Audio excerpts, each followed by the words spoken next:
thinking about here. Calvillo would have had for him in the films tomorrow. Calvillo would have had some breathing room at least.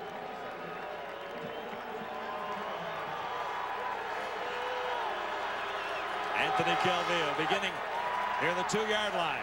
He has time to throw, and he has a target. Chris Coleman, another of the Alouette newcomers. Well, he was hammering on Kelly Malvo, who's on the backside of the play. He sees Coleman come all the way across the field and then just lays him out with a nice hit. And I think that Malvo heard him, or Malvo was coming, and Coleman heard him coming. Put that ball on the ground before he got there. Coleman, Chris Coleman, is the guy who is in there to replace Thomas Haskins in the offense.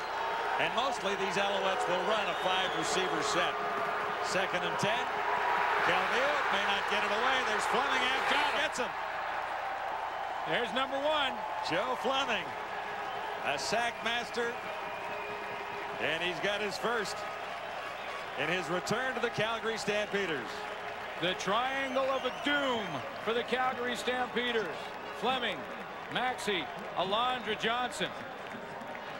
And it's a nice little move to the outside right here, and watch the quickness. He took a year off to rest from the middle of the field, loops around on a nice little stunt, comes outside, and he's free, and it's a foot race. And he gets there to put Calvillo on the turf in the end zone. A sack and 2 points. Well, this is going to be Joe Fleming. This is going to be Jim Daly has got what he wants in the middle of this defense. If you're good down Main Street, you've got a nice city. And the Calgary Stampeders have a nice defense because they're good down Main Street. Joe Fleming, Demetrius Maxey, and Alondra Johnson. That is the middle of their defense. That's the heart and soul and the core. And that kind of push from Joe Fleming all season long, along with Demetrius Maxey, is going to make life a whole lot easier for that man, Alondra Johnson. Sack leaders all season long, brought to you by Purolator. Purolator tackles hunger. And Joe Fleming has his 50th career sack. John, a lot of people last year said that possibly Alondra Johnson maybe didn't have his best season. He had 76 tackles and played pretty well.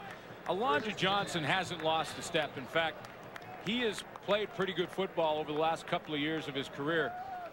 But when you don't have that great pass rush up front, if the 4 guys in front of you aren't getting it done, it's tough on a middle linebacker.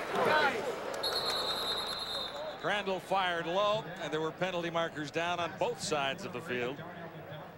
Darnell McDonald was the intended receiver.